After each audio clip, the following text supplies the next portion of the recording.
Welcome to the Writer Reads Mack and Me in Odyssey, Book 2, Mack and Me, Blaedergil's Host, Chapter 15, Incursion. We made planetfall late the next day, and Doc still wasn't happy with me going along. Remember what I said about not letting her get thrown around? He said to Mack, and then turned to me.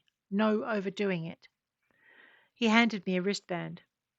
Keep it on. It monitors how you're doing. I don't like it, and I'll get the teleport team to pull you out early. I glanced at Mac, wondering if I could hack the monitor, and he gave the slightest twitch of his head that said I'd damn well better not. I got you, Cutter, came tens in my head, and I hoped to all the stars that he'd shielded that from the doc. Don't make me come up there. I snickered. Obviously not. Either that or Doc had used some of his own tricks to follow Tens's communications. I sensed consternation from the comms tech and knew that how Doc had managed to hack his link was going to distract him until he'd solved it. Not now, Tens, Max snapped, his voice jolting through our heads. Doc, get off the line or you and I are going to have a problem. I was surprised to feel it when Doc left my head, not so surprised to feel the monitoring band tighten around my good wrist. It sent a frisson of fear shuddering through me, and I hoped to all the heavens that it wasn't rigged or exploded. That thought made Mac momentarily freeze. Doc, I'm not you, Mac. Well, ouch. Shut it, Cutter. We took a final check of our weapons and equipment, me stuffing more ammunition and energy clips into the handy pockets my latest combat outfit came with, as I wondered how long this one would last. And then I spotted several slim tubes of explosive sitting to one side of Mac's equipment. Can I have some of those? He gave me a puzzled glance. You know how to use it? I rolled my eyes. Odyssey trained, remember? They cover that in basics. His surprise brought a smirk to my lips. Not exactly. And Delight gave an irritated huff. Don't tell him, she added, turning to me. I don't want to know. And I remembered that the skinny boomers hadn't been part of the basics curriculum that we'd been given. I blushed, horrified to realize I'd nearly given away a secret shared in confidence. Mac, of course, was immediately interested, but Delight was surprisingly resistant to the idea of discovering exactly who had revealed the how-tos or when it had occurred. Well, that was a connection worth checking. Don't you dare, Delight said. That's a secret. You're not supposed to remember.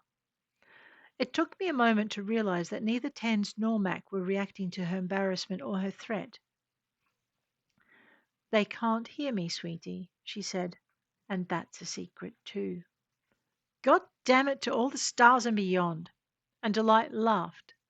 Mac looked from one to the other of us and back, and then he handed me a small pouch of the sticks and picked up his pack. I don't want to know, he said. Smart man, that. And Delight agreed. I prepped the blazer for firing, reassured by the fact that Mac was doing the same thing beside me. At least we were agreed on not taking anything for granted. Tens might be sure the landing site was safe, but scans could be fooled, as we'd proven several times over, and neither I nor Mac were taking the chance. We stepped up onto the platform, and Mac moved so we were angled slightly away from each other, our arms touching. When he was happy with our positioning, he had Tens run one more scan of the area and then gave the teleport team the signal to send us down. I'm not fond of teleportation. It always feels like I've left an important part of myself behind, or that I've ceased to exist for just a second. And it's hard holding back the images of what could happen if the system went wrong. Let's just say it's a good thing I had a mission to focus on. We landed in the courtyard just as we planned. The team even managed to tick 2 boxes on our wish list. They didn't land us dead center, where we'd be easily seen, and they managed to put us down on the one side not yet lit by the morning sun. Did I mention we were going in just after sunrise? Mac figured that was when folk would be at their sleepiest. I had pointed out that Blaedergil had left his servants behind and that servants were most likely early risers. After all, none of them would want to get caught sleeping in when they'd been meant to start a shift. If the man got his jollies out of killing his wives every night, then I shuddered to think what he might do to a servant who overslept. Mac had argued that, with Blaedergil gone, the servants might take the opportunity to catch up on the sleep they'd been missing with all the screams echoing through the house. Had to admit, the man made a good point. I shoved those thoughts right out of my head as the world swirled back into focus. Man, I hoped they'd put all the bits back in the right places. There was no time to check. I just had to focus on the mission and hope. It also didn't help that we weren't the only ones arriving in the courtyard. There was a strange shuttle coming in almost on top of us. It made me really glad the teleport team had put us to one side of the courtyard. There was no way we'd have been missed if we'd been out in the middle. Well, fuck me later, Max snapped, grabbing me with one hand as he piss bolted for the nearest door. I didn't need the extra encouragement, although the quick start was a help. There was no way in all the heavens I wanted to be in that courtyard when household security arrived to see who'd come without knocking. I figured it could only be the Lord of Skymander arriving early and wondered how the fuck Tens had missed it coming in. You'd be surprised, and I thought Tens sounded rather calm for having missed something so major. Let's just say I want to meet their techs. I just bet he did. I followed Mac through a side door, glad that the blueprints Tens had hacked out of the house computers were accurate. Yeah, you can thank me later, or better yet, just shut the hell up and quit your bitching. Well, that told me. I stopped and started to deal with the door, but Tens kicked me along. I've got it, he said. Now run. We ran. The last place I'd seen Trevani had been outside the door to my room. Her arm threaded possessively through Blaedergil's crooked elbow. Her eyes unbelievably grateful that I was there. I still hadn't worked out what that meant. Just couldn't understand what she possibly had to be happy about. Unless it was because she was finally getting free of Blaedergil himself, because that would have made me happy too. I'd last heard Giovanni 3 floors up. She'd been screaming, but that was from giving birth and not because of anything Blaedergil was doing to her. I hoped the birth had gone to plan and that she and the baby were doing well. It crossed my mind that I still didn't know what happened to the children. I mean, I understood it wasn't good if they were boys, but I never asked what happened if they were girls. I shrugged the thought away. Maybe it really was better if I didn't know. We ran through the narrow corridors that Ten said were the servants' exclusive domain, bypassing the elevators and not looking back. Tens hadn't told us if he'd hacked the shuttle's feeds, nor had he confirmed whose shuttle it was. For all we knew, the Blaedergil we'd killed had been a clone, and the real one had come out of hiding. Don't even go there. Mac sounded like he wanted to deny the thought outright, but didn't quite dare. I wondered what the chances were that the shuttle had almost come in on top of us was an incarnation of the old master of the house, rather than the Skymander Lord. Skymander would be preferable. Well then, it's your lucky day. Delight? I'll meet you on the upper floor. Porter's put us down just outside the wall at the back of the kitchens. That was both good and bad. I figured that by us, Delight was referring to herself and Pritchard and not anyone else from Odyssey.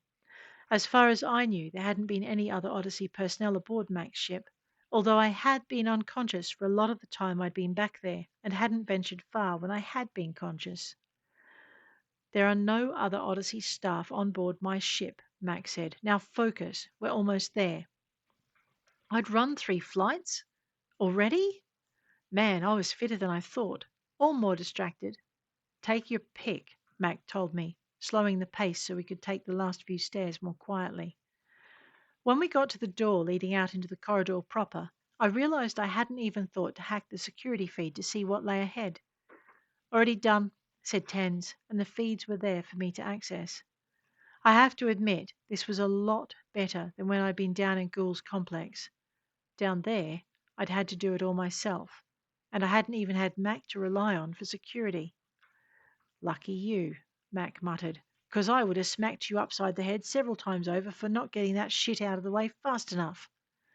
And I realized Tens was having trouble with the door. What's gone wrong? Skymander, Tens replied. He's there and he's locking the place down so he can go find his bride.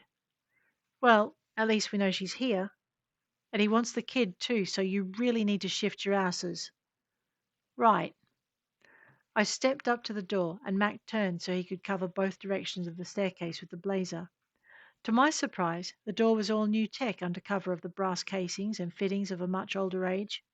If I hadn't known better, I would have said Blaedergil had a problem trusting his servants. Oh, wait, I did know better. Blaedergil did have a problem trusting his servants because Blaedergil had been a sick, sadistic bastard. I was guessing that not even the servants had been immune from his predilections. Figured there had to be nights when killing just his bride wasn't enough, and felt very sorry for a servant class trapped into service to just one house. Magnus 19 wasn't big on looking after its people, what with being a world specializing in the dead and all. I pushed the class politics to one side and pulled the toolkit I'd learned to carry while down in Ghoul's complex. Once I could talk to the security system, I was able to get it to open no problems at all. From below us came the sound of a door slamming open and a multitude of booted steps coming into the stairwell. Make it fast, Mack said, and Tens gave us a snap visual of a half-dozen armoured soldiers starting up the stairs. I patched Tens into the security system and wondered if he could jam all the doors and lock the team behind us in the stairwell. He was chuckling evilly as Mac and I eased the door closed in an effort to keep our presence in the stairwell a secret. I wondered what access the Skymander Lord had to the security feeds, and figured Tens would have that sorted if he was able to sort it all. Done, Tens assured me, but I don't know for how long, so get going. Mac and I obliged. Which direction were the screams coming from? He asked, and his words took me straight back to the night I had left my room to find Malari. For a moment I was almost overwhelmed by remembered terror. I shook my head to clear it and reminded myself that Mac was here with me, that Mac would make sure I got out of here alive, that Blaedergil was no longer around to see to my death every night, or to engineer anyone else's. I sneered at myself. Yeah, and what about Skymander? He authorized Blaedergil's activities, so he can't be any better. Which way? And Mac's voice broke through the nightmare and the fear. I lifted my head and looked up and down the corridor, momentarily lost until I recognized one of the plants flowering in a niche beside a doorway. That way, I said. I came into the corridor over there and the screams came from there. Then that's where we need to look. Behind us, the door shook and voices were raised in consternation. I shot Mac a glance that must have said it all because he started running in the direction I'd said I'd heard the screaming.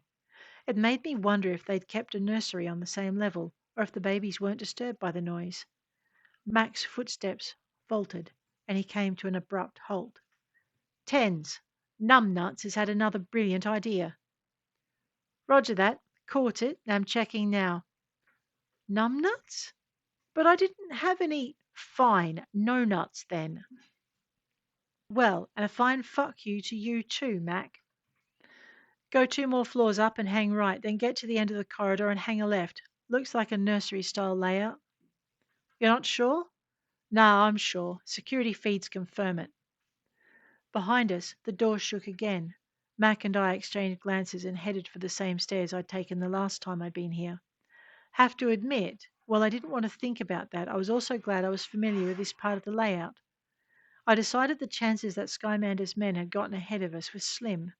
Judging from the racket in the stairwell and the fact they were behind us, I gathered they were doing the same thing Mac and I were and searching for Trevani. Except they didn't have the advantage of having been here. Oh, shit. Tens, are there records of any Skymander visiting previously? Both Tens and Mac made an interesting chorus of swears as Tens momentarily vanished from our heads and Mac and I ran for the stairs. I decided to take the risk that Skymander hadn't gone on ahead of us, that he hadn't set a hunting pack on our heels on purpose, and that he might not have taken the elevators we'd shunned to the very floor he needed. Yeah, Mac panted, and unicorns are real and crap fairy floss while pissing lemonade. Fuck you!